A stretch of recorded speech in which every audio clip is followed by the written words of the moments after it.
So officially, welcome everyone. Thank you so much for joining us. This is our first of, I hope, many wisdom classes, and I'm so thrilled that we get to have this inaugural wisdom class with the sensational author, Carolyn Buck Luce. She is the author of Epic. And this is our book recommendation for the winter season. So if you don't have a copy, let's be sure and get you a copy. This is an incredible way to start the new year. We are just shy, 1 week into 2024. So I can't wait for you all to enjoy this content we have for you. We had close to 100 people register for this class, which that's incredible. Thank you so much. And I know for so many of you, it's going to be a recording, and I'm so grateful that we can send this out to you as well.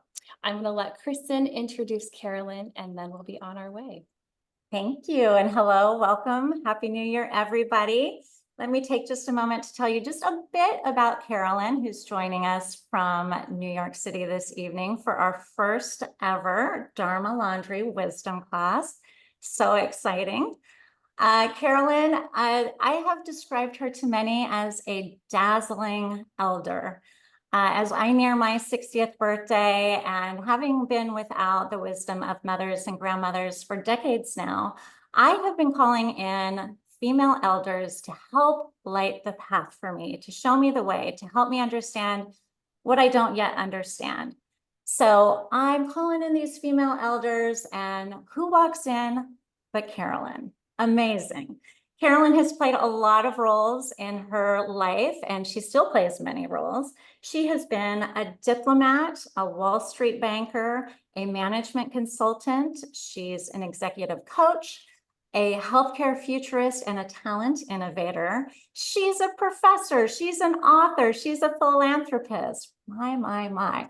She's also a wife, a mother, and a grandmother of 6. Yes, and throughout it all, she helps people like you and me to not just find our magic, but to trust our magic and to mobilize it so that we can create a world that works. And we are down for that.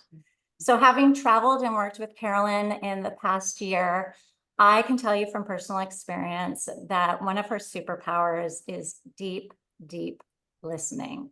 And if you've ever had the experience of being deeply listened to and have a truth reflected to you that is so powerfully resonant, well, you can't help but stand in awe and gratitude for the gift that that is. And that is one of the ways that you will experience Carolyn.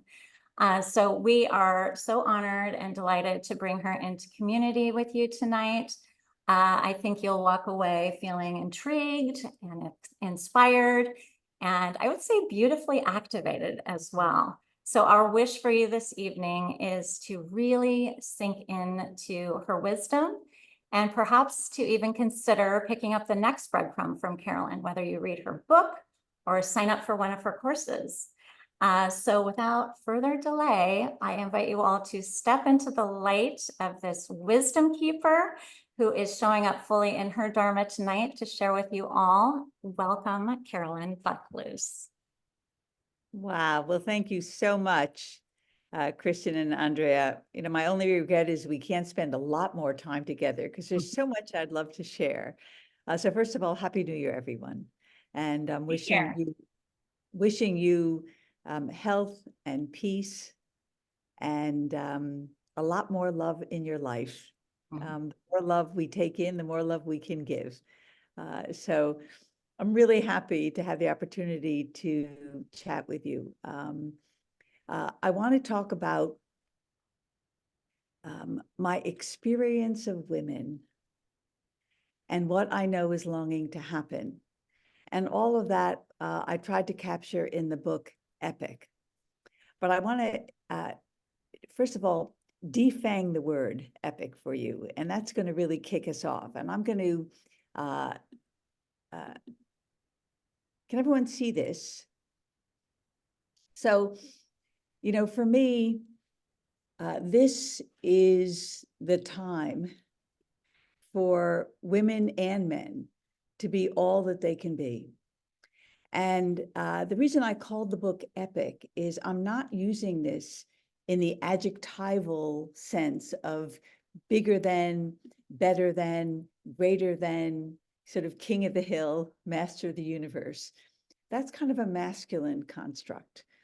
I'm using this in a feminine construct. The actual word for epic, the original meaning, is a long form story of daring to do, and daring to be.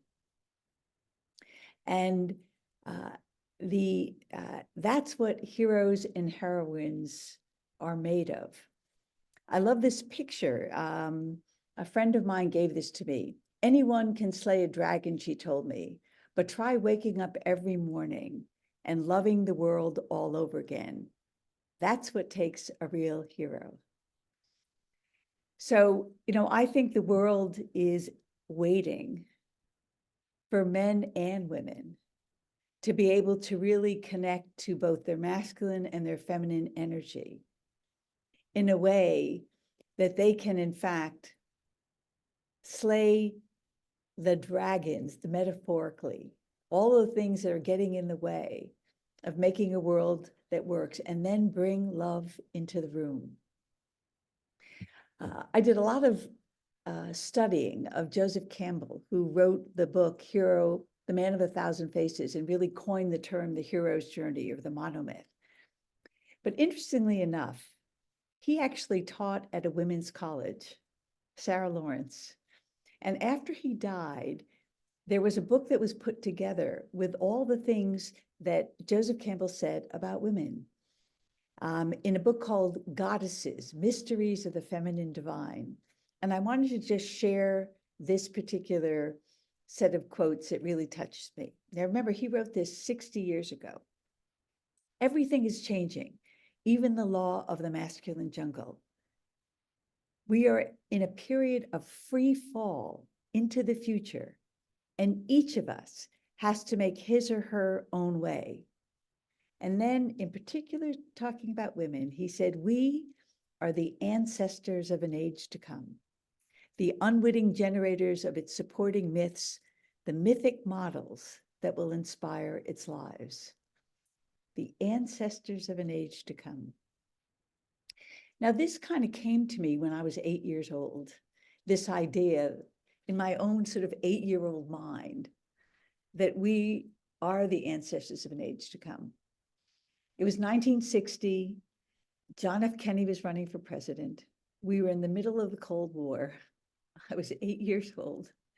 And Kennedy said, ask not what your country can do for you. Ask what you can do for your country. And between John F. Kennedy and my mother, who was one of only 2 women in her law school class at the University of Chicago in the 40s, and who was a champion for every President Johnson Great Society program where I grew up, it occurred to me that there was a purpose larger than myself. And it was the heroes and the heroines, the courageous leaders. And I love the word courageous. It comes from the word courage, kur, heart. And it means to go forward with your heart in your mouth at times of doubt, fear, and uncertainty. And that's when I was like, yeah, that's what I'm going to do too. To be the heroine of my own story, the ancestor of an age to come. So that was, well, I was 8 then, I'm 71 now. So that was a while ago. But ever since, I've been playing what I call my decade game, imagining what does the heroine, what would she do in this situation? So what I want to share in the time that we have is just a couple of the new rules of the game that are ways that I think about daring to be and daring to do. So here's the first rule. We don't live in our lives. We live in the stories we tell or are told about our lives.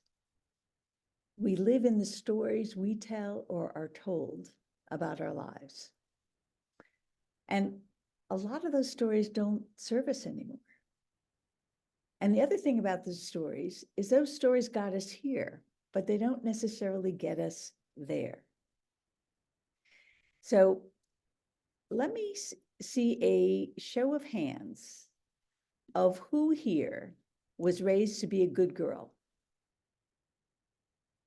Show of hands. Who was raised to be a good girl? I see a bunch of hands up. So here's the thing. We're all guilty, and no one's to blame about that. Because we all, part of stories are archetypes. And this good girl archetype is something that I have experienced with women around the world. No matter where I have been, and I've had a bunch of global jobs that have put me in many different countries. And I always ask this question when I'm with women, who was raised to be a good girl? And almost everyone's hands go up. And I think you probably all have different stories, but tell me, put into chat some of the good girl stories that are in your head when you think about that little voice that says, oh, no, good girls don't do that, or good girls must do that. So put a couple of those stories in chat, anything that's in your head that tells you, better be a good girl. Okay, don't cause a stir, right? Don't be too much. Good girls keep their mouth shut. Absolutely. They don't complain. Don't be too loud. In fact, what I have found is we're either not enough or too much, which are two sides of the same coin. These are stories, good girl stories, that compress us, that keep us from being all that we can be. And we're constantly negotiating with ourselves. Is it the good girl going to show up, or are we going to allow the bad girl to show up? Right, these are all great lists. So this lives in all of us. These are not heroine stories. These are good girl stories. Which brings me to this next rule, which is if you're not having fun, you're playing someone else's game. So if you feel anxious, resigned, exhausted, pissed off, triggered, or a whole bunch of other emotions, chances are you are not playing your game. You are playing someone else's game, and that game is rigged. That game assumes that you're going to have all sorts of character flaws, as opposed to absolutely being the best expression of yourself. So this brings me to sort of another shared experiences. It's what I call the Goldilocks syndrome. So here's another story. So you remember the story of Goldilocks? Little girl goes rogue, runs off into the forest, shows up at the little bear's house, messes with all their stuff, and gets blamed for it. So what I've experienced is that when women, particularly over the last 50, 60 years, but even before that, when we begin to experience our power, when we begin to experience our power and apply it to a purpose greater than ourselves, we get pushback. Like Goldilocks, we're told we're to this or to that, but never just right. So let me see in chat whether you have experienced what I call a to story, where you're told you're to this or to that. I remember, I have so many to stories. I was at one point in my career, I was the global leader for everything that Ernst & Young, which is a $30 billion global company, everything we did for healthcare companies. And I remember the chairman once said to me, you know, Carolyn, it would be really great if you were a little bit more vulnerable, because I was always too much. And I thought, well, isn't that interesting? And I said to him, Jim, that was his name, and when were you told that if only you were more vulnerable, if only you weren't so, you know? So let's hear some of your two stories. Have you been tooed? Where you've been to this or to that, but never just right? Too direct, too intense, too opinionated, too bossy. Oh yeah. Too direct, too honest. Yeah, a lot of too bossies. Yeah. Because when we use our power, when we're clear, when we're committed, when we're convicted, we get convicted for that passion. Exactly. All right, so you're all following where I'm going. All of this keeps us playing someone else's game. And when you play someone else's game, you play not to lose. I'm going to say that again. When you play someone else's game, you play not to lose, as opposed to playing to win. You play defense, you don't play offense. And we need to play a little bit more offense, even when people find that offensive. Okay, so here's another one. Once you know your epic quest, you're on the job from the moment you wake up until the moment you go to sleep. Once you know your epic quest, you're on the job from the moment you wake up until the moment you go to sleep. Why is this important? Because women want to be good at their job. We want to be competent. Except we tend to define the job way too small and someone else's job description. But your job description is actually bigger. Your job description is why you're on the planet. And, people call this purpose. And what I find is this is probably the most important question you're going to ever need to answer. Why are you here? And it's some reason it's the hardest for women, or for most people, to answer. My late husband was an amazing minister. And he used to say, your job is to live every day in a way that's worth dying for. To live every day in a way that's worth dying for. That's purpose. Once you know your purpose, you are always on the job. That every day you can discover meaning for yourself and create meaning for someone else, which, by the way, is epic. It's an epic way to spend the day. So I'm going to give you a couple hints in terms of a real shortcut of finding purpose. I think it comes, if you cast your imagination back, when was the time as a child where you realized that there was a world bigger than yourself? Something that broke your heart or filled you with tears of joy and awe. So I mentioned this epiphany I had when I was 8, but it came from having to do diving cover drills under my desk at school because of concerns of atomic bombs in the middle of the Cold War. And then all of a sudden, I had people in my sights like John F. Kennedy and my mother who were willing to fight for justice and peace. And I became aware that that the world wasn't just and it wasn't peaceful. And I got that early calling of, I want to do something about that. So just think for a second. When was it that you realized that there was a world bigger than you? Was there a bully on the playground and you thought, that's not right? Or did someone come to school and they didn't have lunch and you wanted to share it? Or all of a sudden you saw a starry sky that absolutely filled you with awe. And that you decided that making something beautiful was a contribution. Are you following me?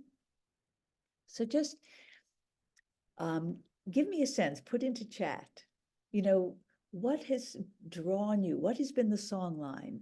A world more kind, a world more loving, a world more beautiful, a world more just, more equal.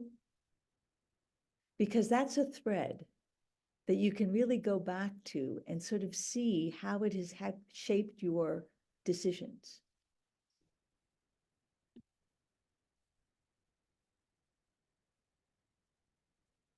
Great, thank you, Hillary. So these are breadcrumbs, but here's the point I want to make to you. Your job is not what someone is paying you to do. I can't tell you how many women come to me all the time to say, I'm worried about what my next job is. What's the next step? And I'm like, it's irrelevant. Any job is a good job if you know what you want to learn from it and you're willing to use it in service of your purpose. I mean, I've had many jobs. I've been a diplomat. I've been a banker. I've been a consultant. I've been a professor. But my purpose has always been the same: to help courageous leaders find their magic, trust their magic, and use that magic honorably. And I learned that from John F. Kennedy and my mother. That became a purpose for me.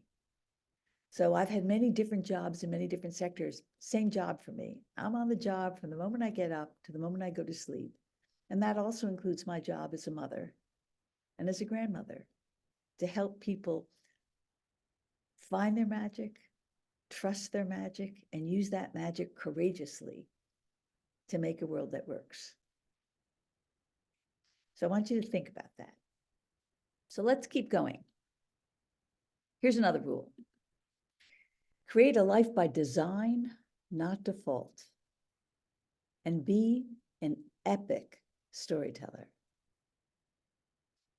Creating a life by design, that's offense.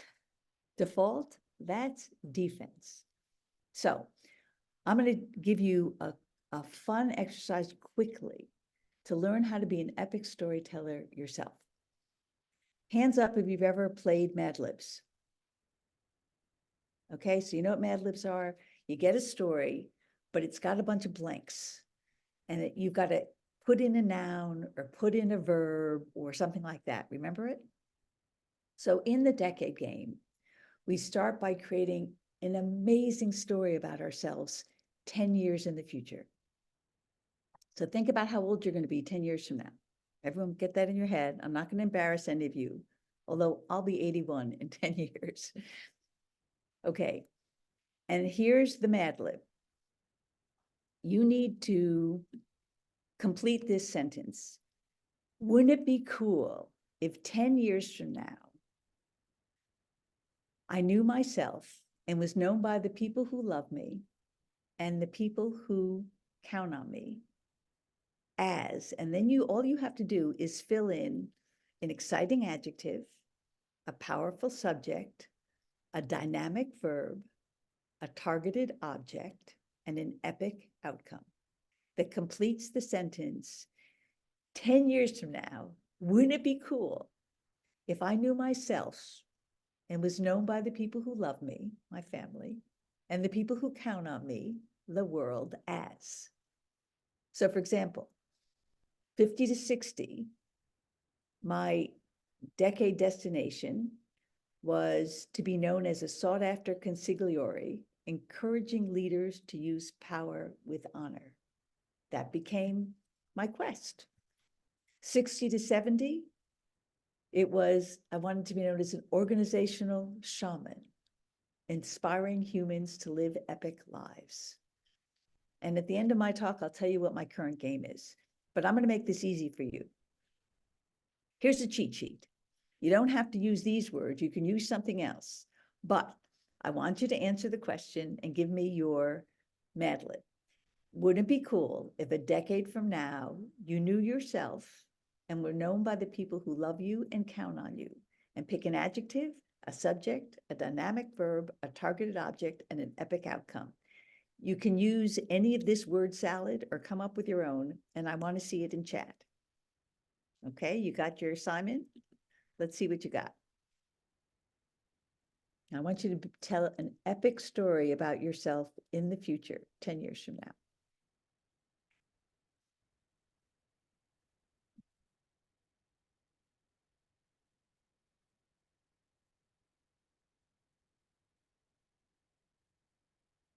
If it doesn't make you giggle, it's not epic enough.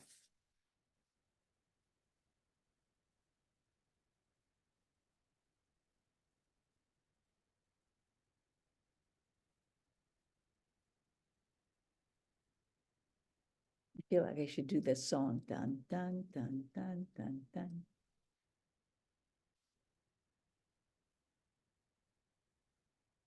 Don't overthink this.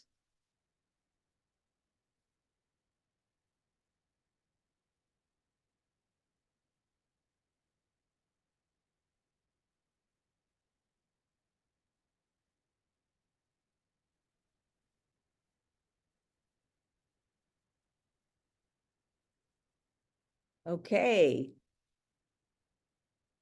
Brittany, loving mother, inspiring communities to connect to the earth.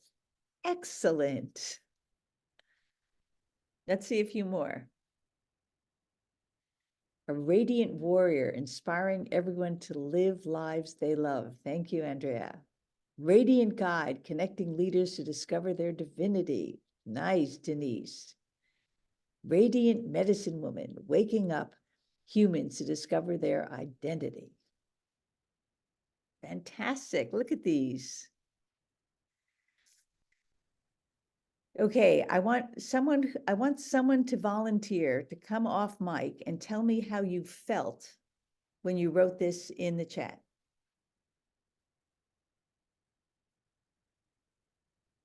Someone come off mic, be brave,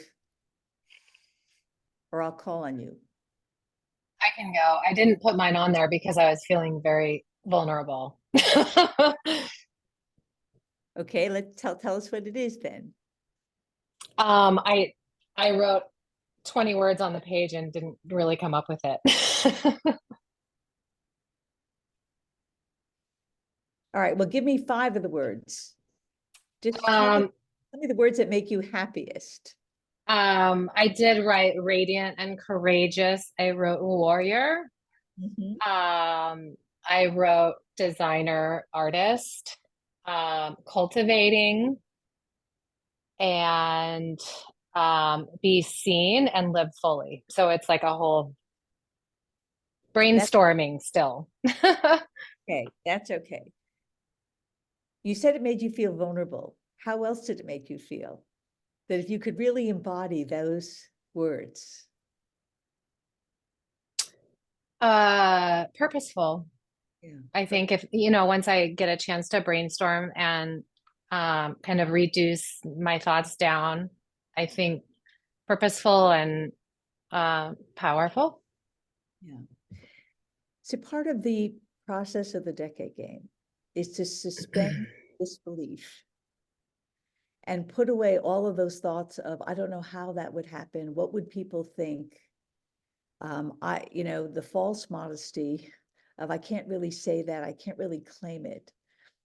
But that's really the work of being able to embody what's really longing to happen. Because here's what I know. Down deep, underneath all the stories that we've been asked to believe, we know how powerful we are.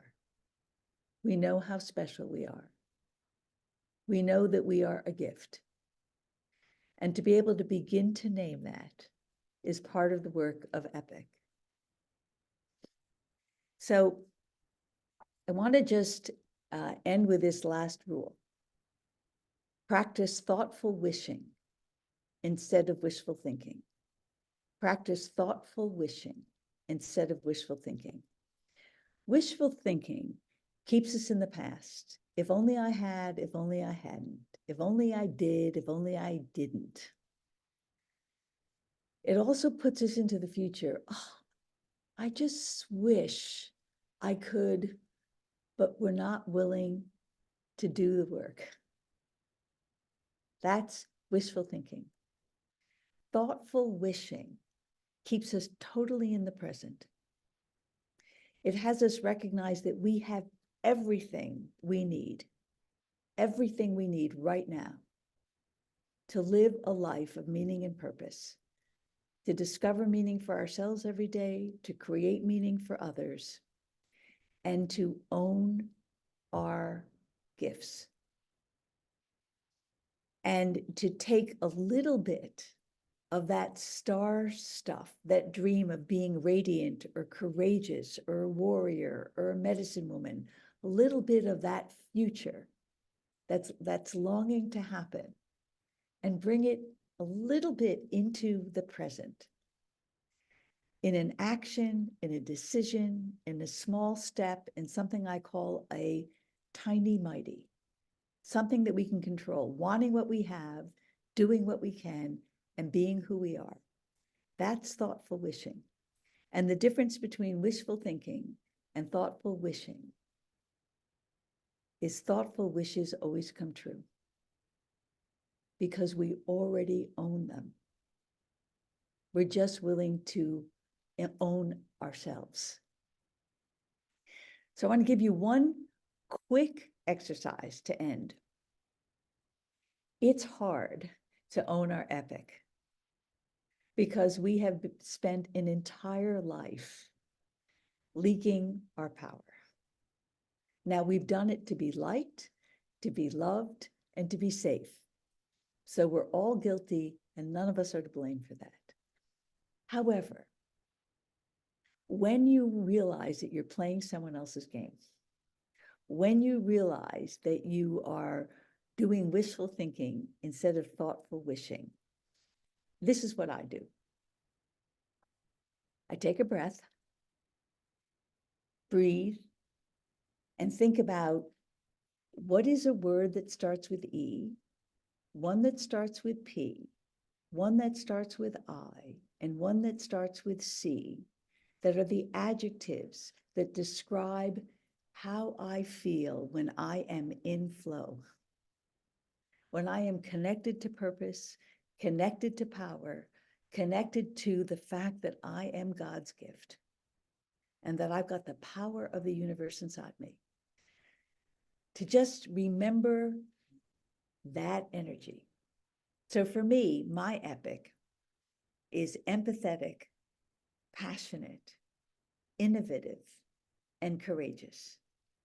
So when I'm in doubt, when I'm triggered, when I realize I'm playing someone else's game, I think, okay, empathetic, passionate, innovative, courageous, and I grab that energy and I will always make a better decision from that. So I want to know your epic. I want to meet your epic. So go into chat and just whatever comes to mind, give me an E, a P, an I, and a C. Those are adjectives that describe what that energy is when you are in it.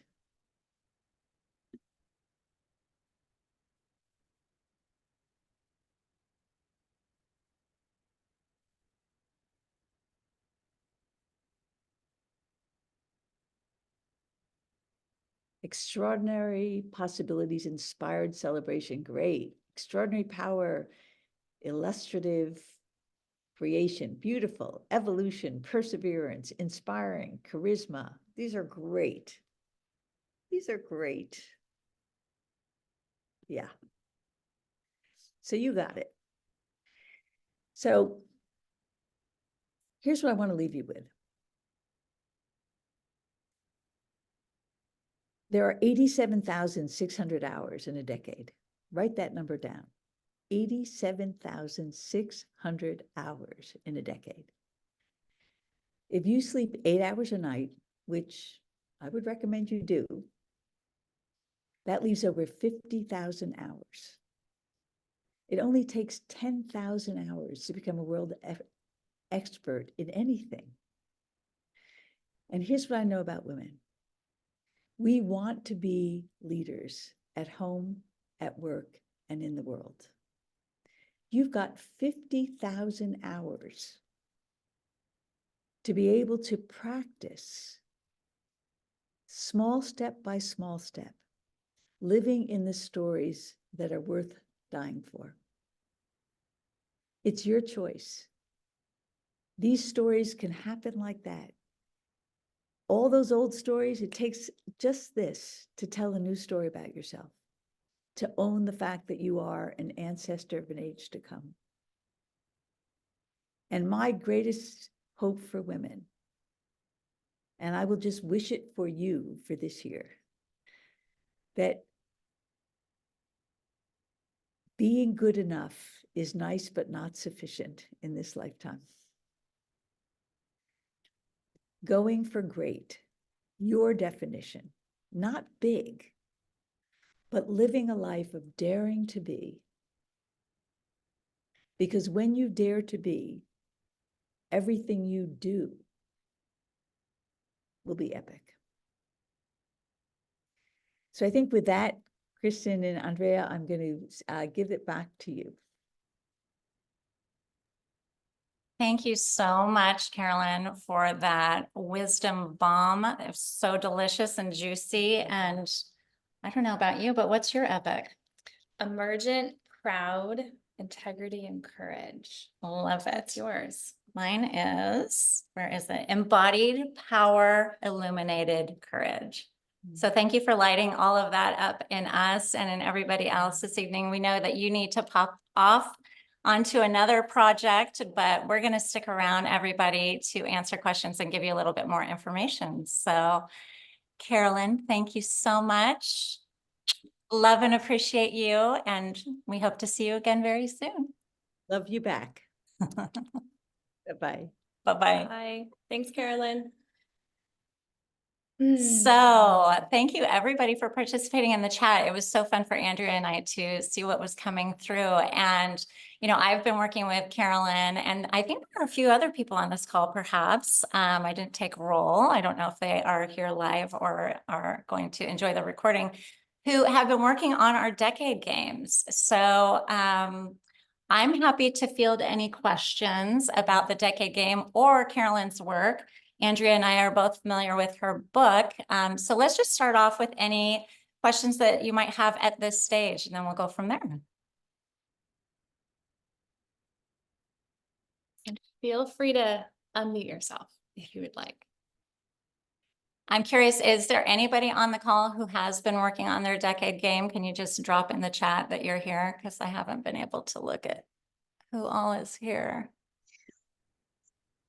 So, Kristen, this is Andrea. Hi. Hi, Andrea. Good to see you again. Nice to see you. Thank you for bringing us together in your beautiful ways. And to Andrea as well. Thank you. I'm just curious about the decade game. Can you give us like a high level like overview about the process that you have been taking yourself through and journeying, and what you kind of hope to I don't know, produce, create at the end of that process? Well, thanks for that question, because I think that one thing that's really intriguing to me about the decade game is that it's a 10-year vision, right? It's a whole decade. So it's different from a resolution in that, like, what do I want for myself this year? But it's really what she's talking about, the daring to be and the daring to do, because your 10-year vision that the decade game illustrates is who wouldn't it be cool if, like, she uses those words all the time. Wouldn't it be cool? And by that, she doesn't just mean cool. She means like, what would be just the most amazing thing? And when we look at something in a year, we can tend to get a little limited in our thinking, because, you know, there's only so much we can do in a year, and that's important too. But with a 10-year vision, we can really dream big and really level it up.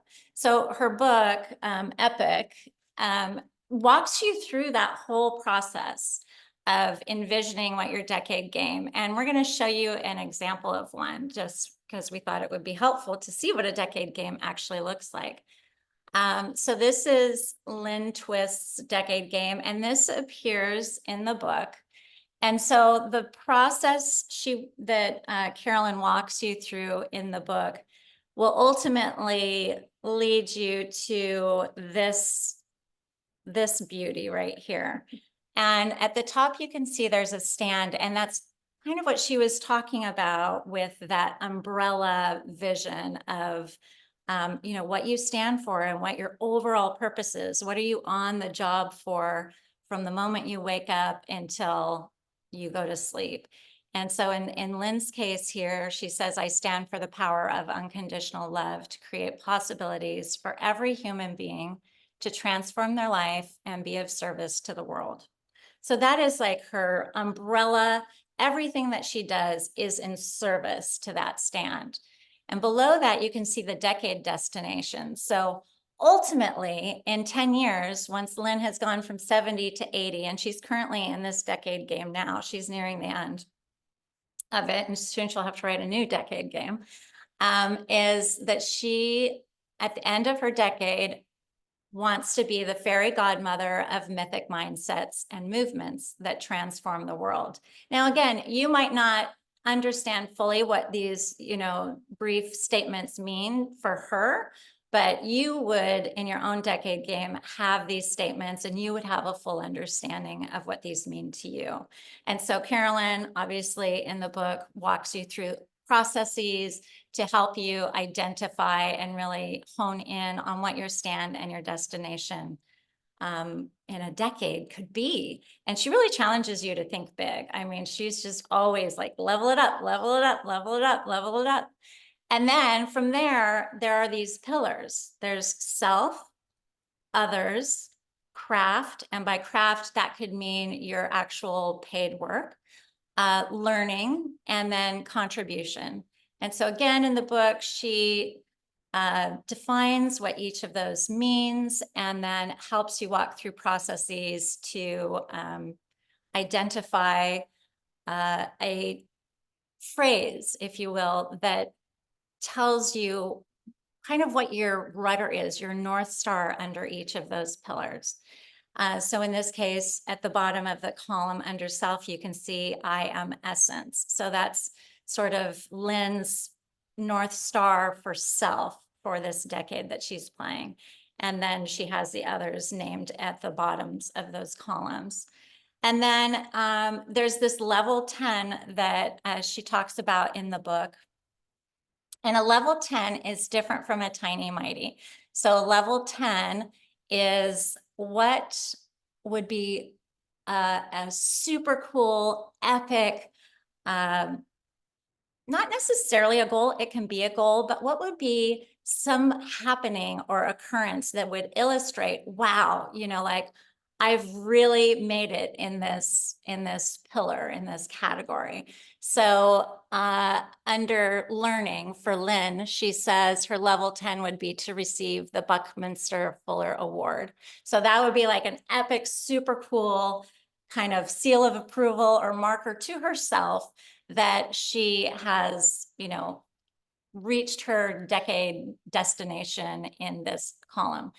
And again, these are all in service to that decade destination and the stand. So it gives you an overview. And again, she breaks all of this down and works through it with you in the book and then also in her course. And I'm super excited to share too, that if you are interested in her course, she has a discount code that we're going to share at the end too. So it's fun to walk through it with her as well personally and workshop some of these ideas. So hopefully that was a helpful response to your cue there, Andrea. Any questions about that? Any other specifics on the decade game or Lynn's example?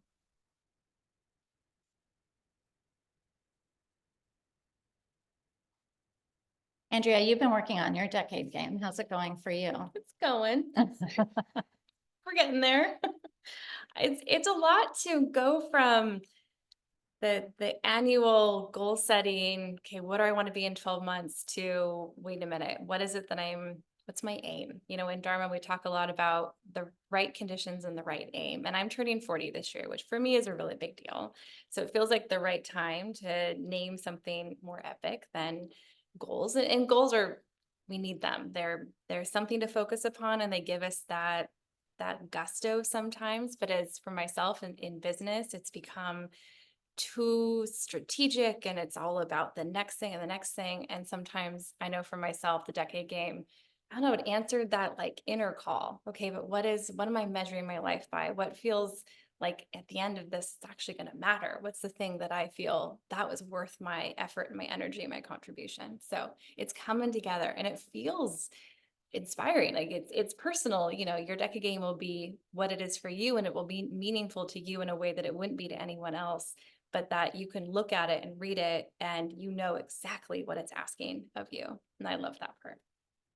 Let's come together.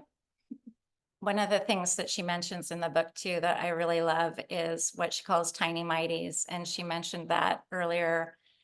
A tiny mighty is just one little step that you can make today that is in service to your decade destination. And you can really do it in service to those level 10s in each of your pillars. So for instance, in my learning pillar, my craft pillar, which is, the paid work that I do in the world. One of my level 10s is to be a co-facilitator in this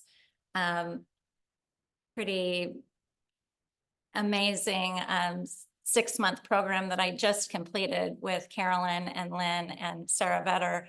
And I was like, okay, if we're going to go big, I'm going to name as my level 10. And again, this is that North Star that I can shoot for, that I will be a co-facilitator of that program in 10 years. And so my tiny mighty toward that level 10 was to out myself to those teachers.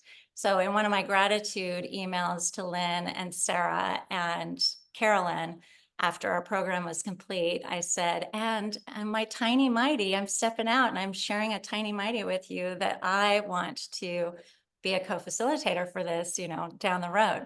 So that was like, I don't know that I would have done that, everybody, if I hadn't had this idea of a tiny mighty and this North Star level 10 to shoot for. So that's an example of how you can do just something that just feels like, okay, it feels like scary and courageous, but I can do this one little thing. And listen, I may not end up doing that very thing, leading that program, but I know I want to do something up in that neighborhood. And so it's leading me to that or something similar to it. So, and she also has shared too, that sometimes you reach those level 10s in less than 10 years. Oftentimes you do, because you're very conscious of it and you're working toward it in small ways.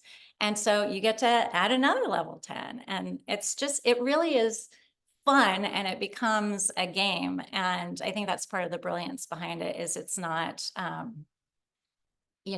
it's a game to win, not a game to not lose, like she said. We have a question here that I think, Kristen, you could speak to more specifically. How detailed is the action planning? Is it a reflection, intention, action sort of setup, or is there something unique in this that you have learned? What are you finding particularly helpful?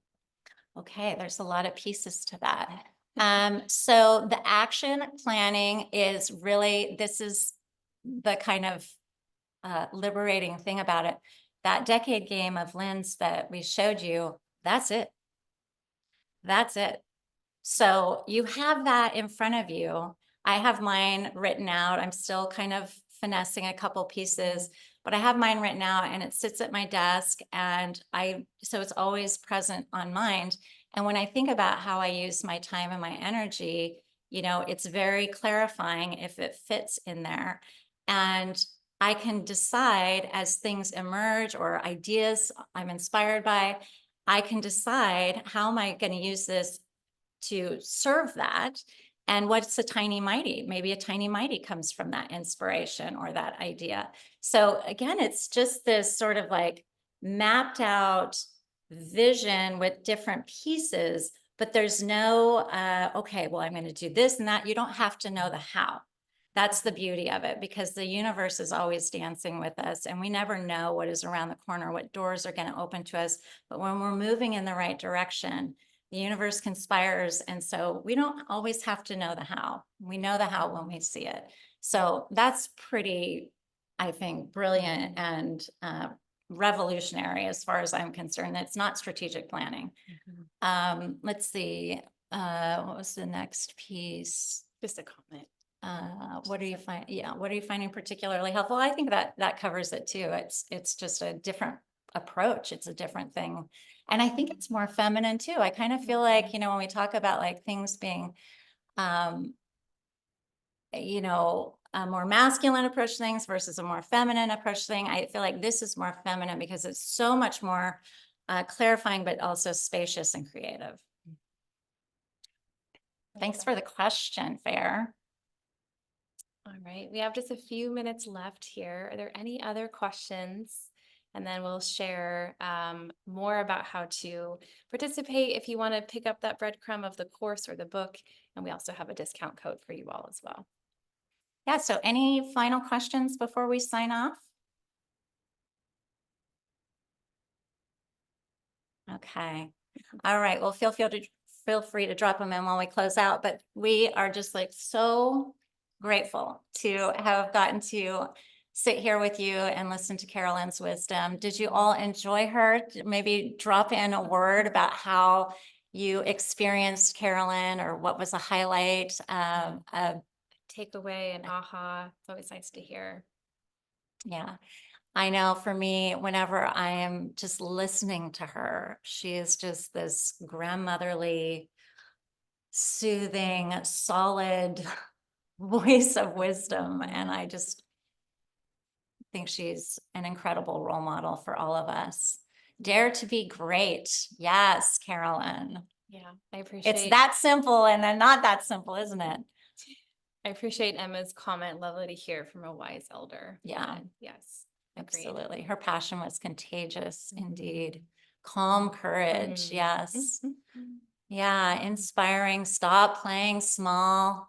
Her definition of epic. Yes. I know. I'm going to carry that one with me in my back pocket. Designing a life. Yeah. I love the thoughtful wishing versus the wishful thinking too. I think that's a really good way to flip things on its head. Yeah, so let's close out with, I think we should share our Mad Lib. All right, you're up first. Okay, where is it? I have to find it in my it's up here. notes. Thank you. So my Mad Lib was compassionate elder, inspiring seekers to awaken, inspire, and activate unconditional love. Ooh, I feel like you're doing it. I'm not done. Speaking from experience. All right. Courageous healer, illuminating seekers to know their truth. Capital Sounds like T. what you're doing True. too. Thank you. Yeah, these could be our stands. I know, this could be fun. Yeah. So I hope everything was helpful for you. I hope that the exercises were clarifying for you. Again, you can read her book to go through the process with her. And then she has a course coming up. We're going to send you links in the follow-up email. Okay. And she has extended a 10% discount to all of you, whether you're here live or recorded. And that discount code is SAVE10. Pretty easy to remember, Yeah. SAVE 10. So you can walk through the course with her and a group of other women. I know that some people I know have been in that course with her as well. It's different from the thing that I did with her, but it is never, there's never a regret to spend time with Carolyn live. That's for sure. All right, is that all? That's it for me. That's it for you. That's it for me. Thank you all so much. This was so lovely. What a way to start the new year. And thanks for joining us, whether you're here live or re-watching the recording. We'll get this sent out to you all in the next couple of days. Happy 2024, however you walk it, whatever is in store for you, the things you can foretell and the things that haven't quite revealed themselves yet. And hopefully we get to spend a bit of that with you in the future as well. All right, y'all. Thank you so much. Thank you. Thank you. Epic first wisdom class. So thanks for making it possible. We love you and Yes. appreciate you. Yes. Thank All right. you. Good night. Thanks.